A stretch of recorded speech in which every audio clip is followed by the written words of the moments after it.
What's up, everybody? You already know who it is. It's DripGodDero, and I'm back at you guys with another banger. So in today's video, we got to talk about the Phoenix Suns.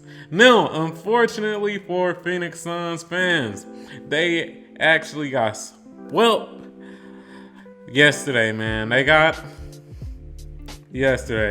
And it's a lot to talk about. I'm gonna just keep real. It's a lot to talk about when it comes to this video because changes definitely need to be made when it comes to this Phoenix Suns team. So with that being said, the topic for this video today is what's next for the Phoenix Suns.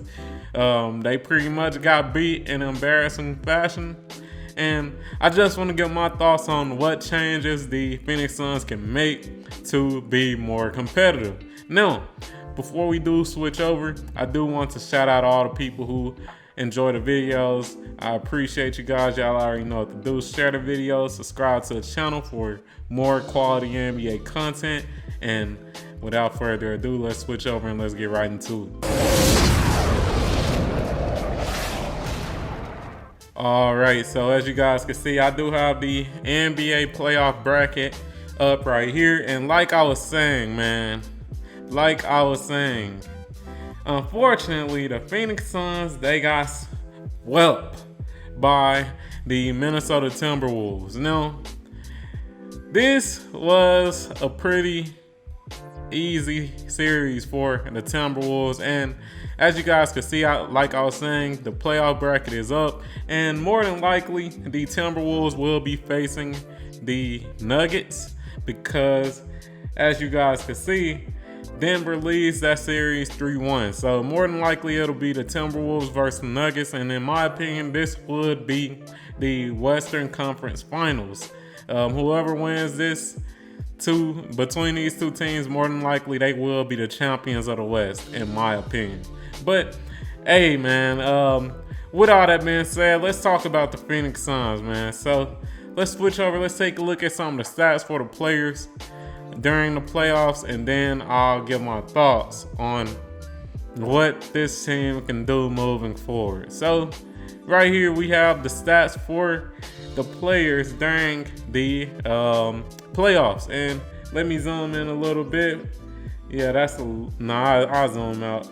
That's fine. Yeah, so as we can see, when it came to the playoffs, I'd say that Devin Booker and Kevin Durant, they played decent, man. They really played decent overall. As you guys can see with Devin Booker, he shot 49% from the field and 35% from three. So overall, he was pretty efficient. The only thing that was bad is just the turnovers at 2.8. Same with Kevin Durant. Kevin Durant had a pretty efficient series as well.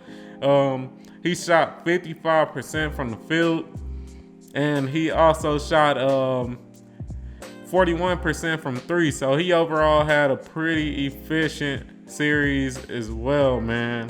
The elephant in the room is the third player. This player right here, Bradley Beal. Now, what do I mean by that? I'm going to just keep it real with you guys. They got to get rid of Bradley Beal. I'm going to say it again. They got to get rid of Bradley Beal. Now, when they first traded for Bradley Beal, I always thought that it was a bad trade because overall, I felt like their three stars, their game plan, their play styles, they all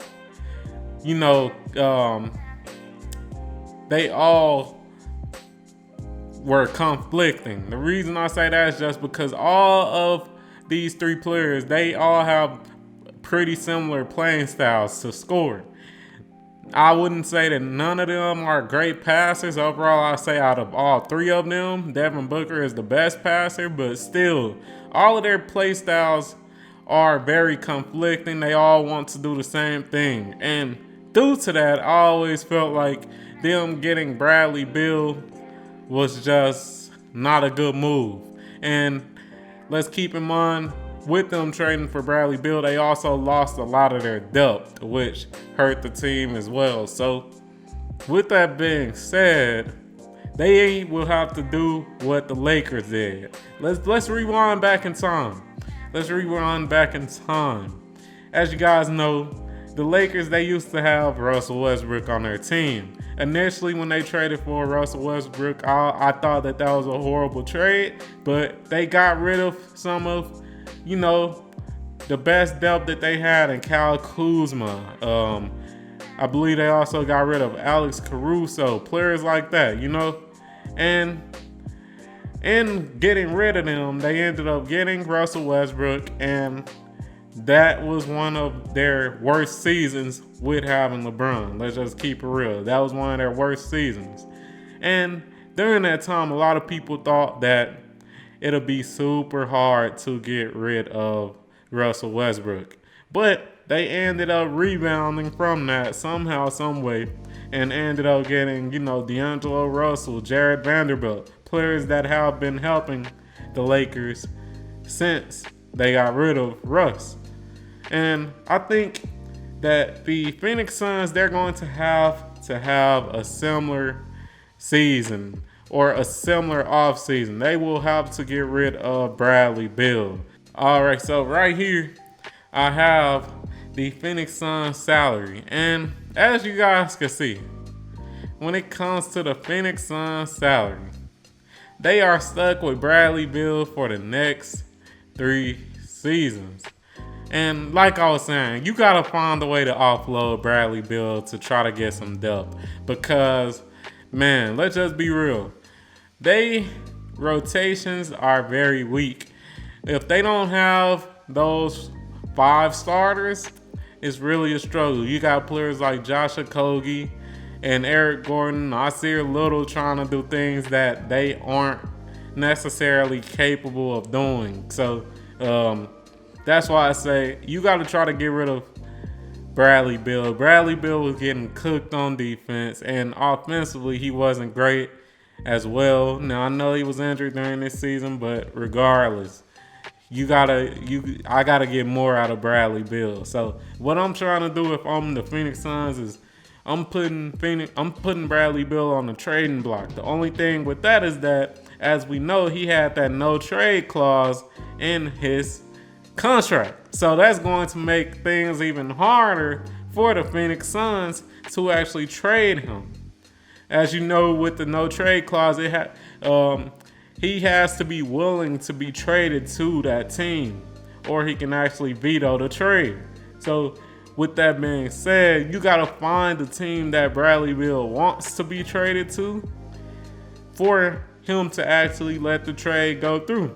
So with that being said, the Phoenix Suns, they're just in a tough situation because more than likely you may not be able to trade Bradley Beal just based on how much money he's making, based on his age, and based on his performance this year. As we know, he was injured most of the year. So, just with all those things stacked up, it's going to be hard to trade him. Then, like I was saying, he can't veto a trade if it's to a team that he doesn't want to be on. But I'm going to just keep it real. If I'm the Phoenix Suns GM, that's still my number one option, trying to get rid of him for some depth. You need some depth, man. Nasir Little, Josh Okogie, they're not going to cut it. You need some real talent.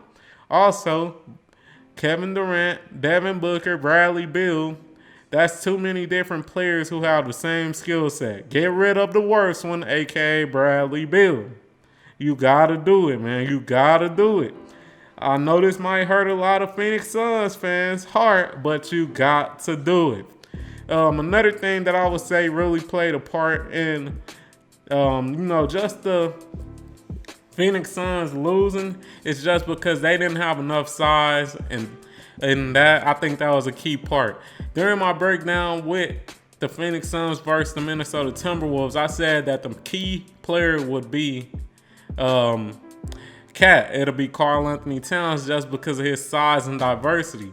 And what happened? Cat, he cooked because nobody could really guard him. He too big for them to guard. He can space the floor. He can do all those different things. And I think that's another thing that really hurt this Phoenix Suns team. They didn't have enough size. They couldn't really rebound the ball because, Rudy Gobert and Cat, they taking all them rebounds. Also, defensively, they just couldn't really guard the Minnesota Timberwolves. They just really couldn't guard them. And as we know, this team is built more offensively, but you got a coach in Frank Vogel who is more of a defensively minded coach.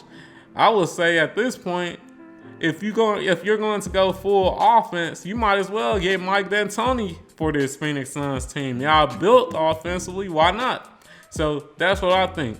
But hey, that's my thoughts.